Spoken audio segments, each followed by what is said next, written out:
एउटा कुरा कल्पना गरौँ है, 15 वर्षको एउटा किशोरलाई पहिलो पटक सवारी साधन चलाउन सिकाउनु पर्नेछ।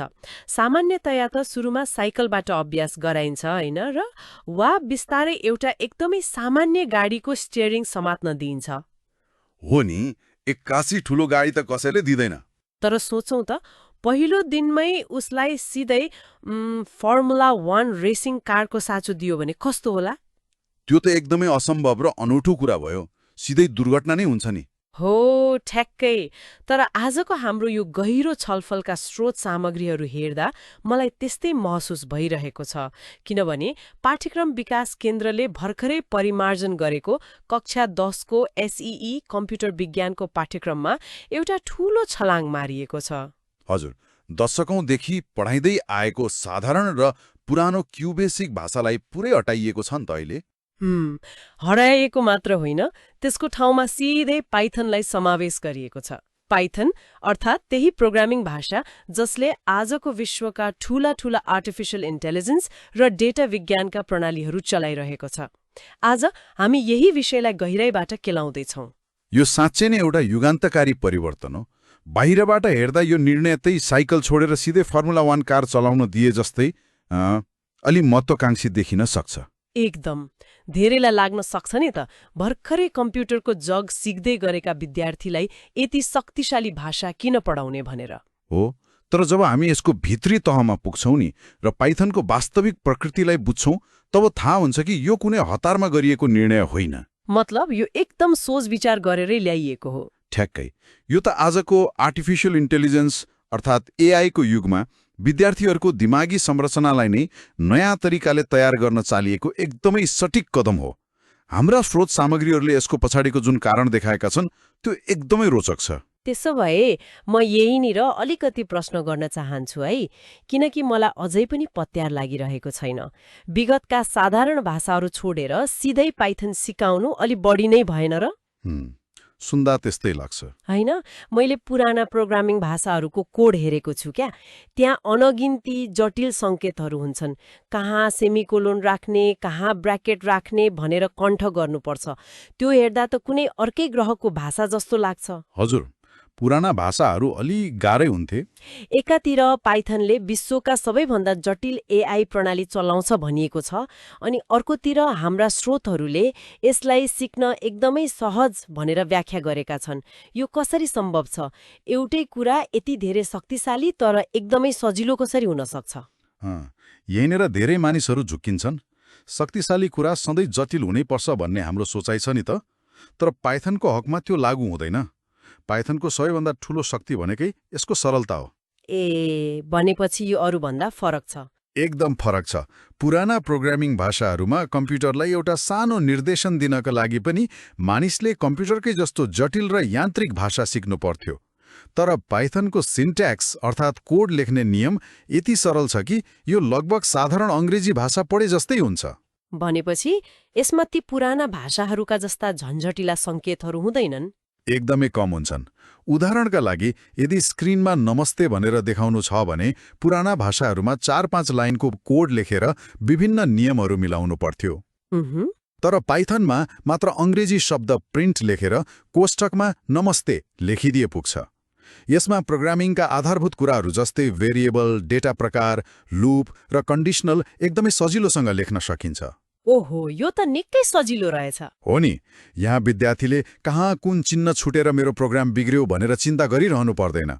यसले गर्दा सिकारुहरूको पूरा ध्यान भाषाको नियम घोक्नमा होइन, समस्या कसरी समाधान गर्ने भन्ने लजिकमा केन्द्रित हुन पाउँछ। अब मैले बुझेँ। पाइथन मानिसले बोल्ने भाषासँग यति धेरै नजिक छ कि यसले विद्यार्थी र कम्प्युटर बीचको पर्खाल नै भत्काइदिन्छ। ठ्याक्कै त्यो कुरा। यसले उनीहरूको दिमागलाई स्वतन्त्र छाडिदिन्छ ताकि उनीहरूले अब्जेक्ट ओरिएन्टेड प्रोग्रामिङ जस्ता अलि जटिल अवधारणाहरू पनि सजिलै ग्रहण गर्न सकुन्। तर मैले सिडिजी नेपालको पाठ्यक्रम हेर्दा मेरो दिमागमा अर्को एउटा प्रश्न उब्जियो है। के कुरामा? पाठ्यक्रममा पाइथनका लागि जम्मा 34 घण्टा छुट्याइएको छ, जसमा 16 घण्टा सिद्धान्त र 18 घण्टा प्रयोगात्मक छ। प्रोग्रामिङ भनेको त अथाह विषय हो नि, होइन र? त्यो त हो। अनि के जम्मा 34 घण्टा पढेर एउटा 10 कक्षाको विद्यार्थीले पूर्ण सफ्टवेयर नै बनाएर देखाउन सक्छ त? यो समय एकदमै थोरै भएन र?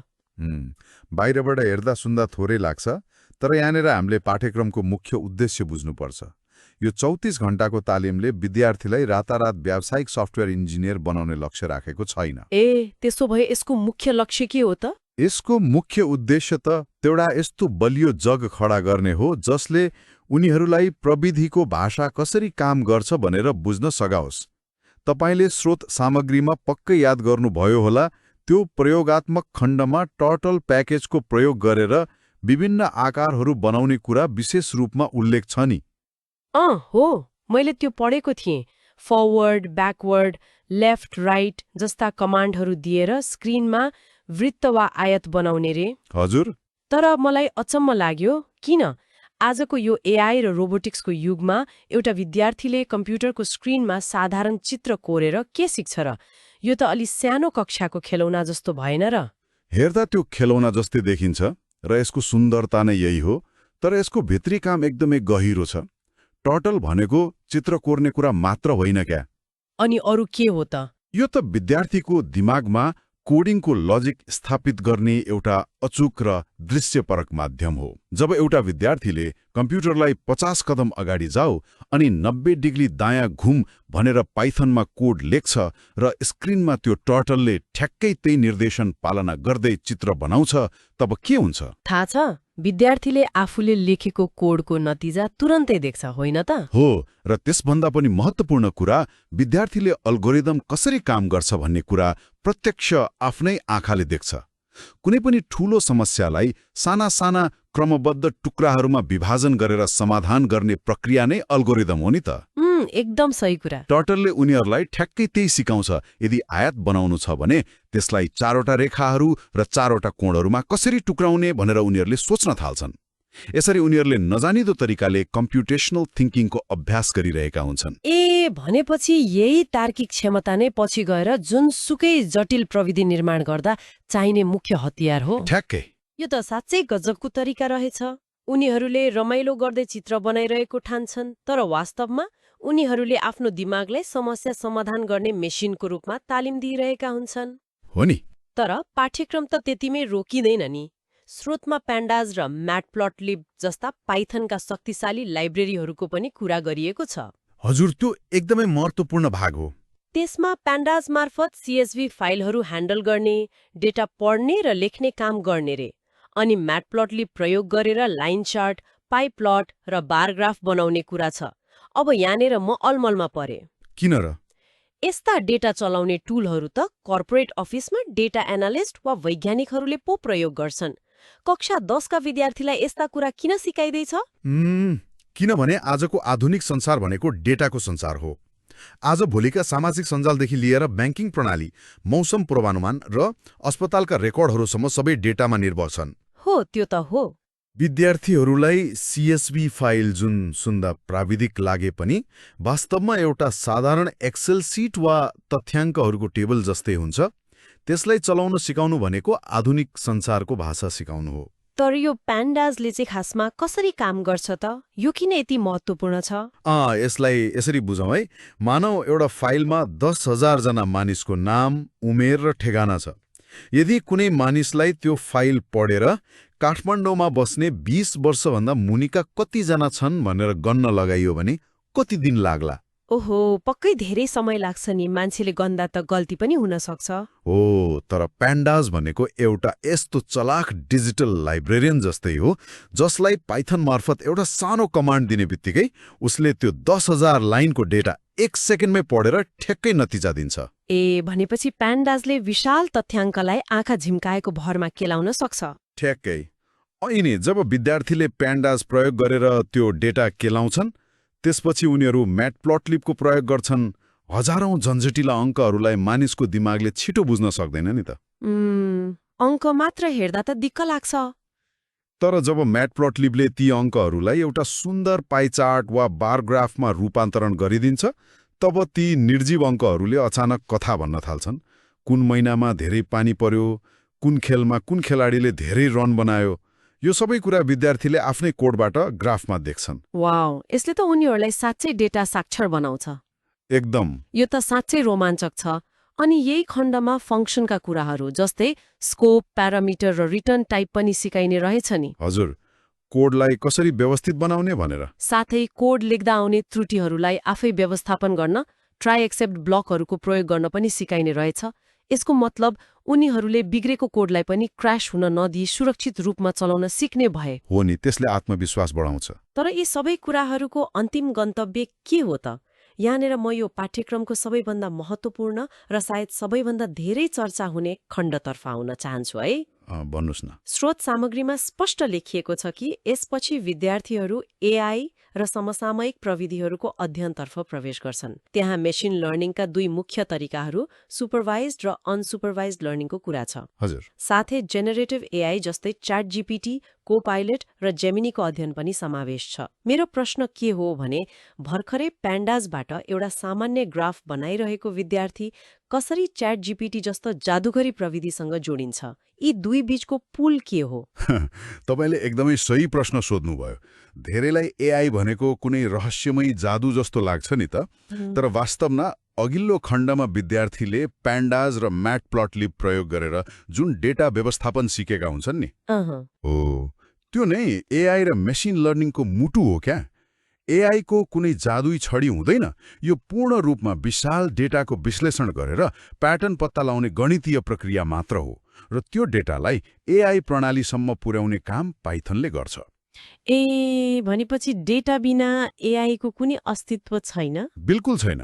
तर यो सुपरभाइज्ड र अनसुपरभाइज्ड लर्निङले चाहिँ ठ्याक्कै कसरी काम गर्छन्?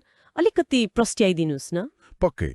सुपरभाइज्ड लर्निङ भनेको मेसिनलाई उदाहरण दिएर सिकाउनु हो। मानौ हामीले कम्प्युटरलाई स्याउका हजारौं तस्विरहरू दियौं र पाइथनको कोड मार्फत बतायौं कि हेर रातो र गोलो आकारको यो फल स्याउ हो। त्यसपछि हामीले सुन्तलाका हजारौं तस्विर दियौं र भन्यौं यो सुन्तला हो। यसरी डेटा र त्यसको सही उत्तर सँगै दिएर सिकाउने प्रक्रियालाई सुपरभाइज्ड लर्निङ भनिन्छ। अब अर्को पटक नयाँ तस्विर देखाउँदा कम्प्युटरले पुरानो डेटाको प्याटर्न सम्झेर त्यो स्याउ हो कि सुन्तला भनेर आफै छुट्टाउन सक्छ। भनेपछि शिक्षकले विद्यार्थीलाई उत्तर सहित सिकाए जस्तै भयो यो त। अनि अनसुपरभाइज्ड लर्निङ नि? अनसुपरभाइज्ड लर्निङमा चाहिँ हामी उत्तर दिँदैनौँ। हामी कम्प्युटरलाई केवल हजारौं फलफुलका तस्विरहरू एकैचोटि दिन्छौँ र भन्छौँ ल आफै विचार गरेर यसलाई छुट्टाऊ। ओहो, अनि कम्प्युटरले आफै कसरी छुट्टाउँछ त? कम्प्युटरले आफै डेटाको भित्री गुणहरू हेर्छ क्या। उसले रङ, आकार र तौलको आधारमा आफै समूह बनाउँछ। एउटा समूह रातो र गोलोको, अर्को समूह पहेँलो र लामोको। उसले आफै डेटाभित्र लुकेको प्याटर्न खोजेर निकाल्छ। अचम्म छ। अनि यी दुवै प्रक्रियाहरू त्यही पाइथनको प्यान्डाज जस्ता डेटा टुलहरूमा अडेका हुन्छन् होइन त? बिल्कुल। एआई मोडलहरूलाई तालिम दिनका लागि चाहिने लाखौं तथ्याङ्कहरूलाई मिलाउने, सफा गर्ने र प्रशोधन गर्ने काम पाइथनले नै गर्छ। जब विद्यार्थीहरूले च्याट जीपीटी वा जेमिनी जस्ता जेनेरेटिभ एआईको कुरा पढ्छन्, उनीहरूले बुझ्छन् कि यी प्रणालीहरूले पनि इन्टरनेटका अरबौं शब्दहरू पढेर कुन शब्दपछि कुन शब्द आउँछ भन्ने प्याटर्न बुझेका हुन्। यो त एकदमै आँखा खोल्ने कुरा भयो। मलाई सुरुमा लागेको थियो 10 कक्षाका विद्यार्थीहरूले स्कुलकै ल्याबमा अर्को च्याट जीपीटी नै त पक्कै बनाउँदैनन् होला भनेर। च्याट जीपीटी नै त बनाउँदैनन्। तर कुरा त्यो होइन रहेछ। कुरा त उनीहरूले च्याट जीपीटी चलाउने भित्री इन्जिन कसरी काम गर्छ भन्ने कुराको रहस्य बुझ्ने रहेछन्। हो नि, च्याट जीपीटी जस्ता प्रणालीहरू पछाडि कुनै अलौकिक शक्ति छैन। त्यहाँ पनि पाइथन जस्तै कोड र डेटाको खेल मात्र छ भन्ने कुरा उनीहरूले बुझ्छन्। यसले उनीहरूको दृष्टिकोणमा क्रान्तिकारी परिवर्तन ल्याउँछ। कस्तो खालको परिवर्तन? हिजोसम्म उनीहरू प्रविधिको केवल एक उपभोक्ता मात्र थिए नि त। अब उनीहरू यो प्रविधि कसरी बन्छ भनेर बुझ्ने सिर्जनाकर्ता बन्ने बाटोमा हिँड्दैछन्। उनीहरूको डर हटेर आत्मविश्वास बढ्छ। उपभोक्ताबाट सृजनाकर्ता बन्ने यात्रा, यो साँच्ची नै शक्तिशाली विचार हो। अब म अलिकति भविष्यतर्फ, विशेष गरी करियर र अवसरहरूतर्फ मोड्न चाहन्छु है। बजारमा अनगिन्दै अवसरहरू खुल्छन्। सफ्टवेयर विकास, डेटा विश्लेषण, मेसिन लर्निङ इन्जिनियरिङ, वेब विकास, साइबर सुरक्षा र वैज्ञानिक अनुसन्धान जस्ता विविध क्षेत्रहरूमा करियर निर्माण गर्न सकिन्छ। एकदमै धेरै अवसरहरू छन् अहिले त। तर मेरो दिमागमा एउटा व्यावहारिक प्रश्न खेलिरहेको छ। कक्षा 10 मा त सबै प्रकारका विद्यार्थी हुन्छन् नि होइन? के अब ती सबैजना सफ्टवेयर डेभलपर वा एआई इन्जिनियर नै बन्नुपर्छ त? यो एकदमै महत्त्वपूर्ण प्रश्न हो। मानौ कोही विद्यार्थी पछि गएर डाक्टर बन्न चाहला, कोही ब्याङ्कर बन्ला वा कसैले आफ्नै व्यापार व्यवसाय गर्ला। ती विद्यार्थीहरूलाई यो पाइथन र डेटा साइन्सको ज्ञानले चाहिँ कसरी फाइदा पुर्याउँछ? उनीहरूको लागि त यो समयको बर्बादी भएन र? पटक्कै समयको बर्बादी होइन। तपाईले एकदमै सान्दर्भिक प्रश्न उठाउनुभयो। यसलाई म आधारभूत गणितको उदाहरण दिएर प्रश्न पार्न चाहन्छु है त। भन्नुस् न। हेर्नी, सबैले स्कुलमा जोड घटाउ, गुणनभाग, बीजगणित र ज्यामिति पढ्छौं। के हामी स्कुलमा गणित पढ्ने जति सबैजना पछि गएर गणितज्ञ नै बन्छौं त? पक्कै पनि बन्दैनौ। तर त्यो गणितको ज्ञान हामीलाई जीवनभर चाहिन्छ नि। चाहे पसलमा सामान किन्दा होस्, घरको बजेट बनाउँदा होस् वा कुनै व्यवसाय चलाउँदा होस्।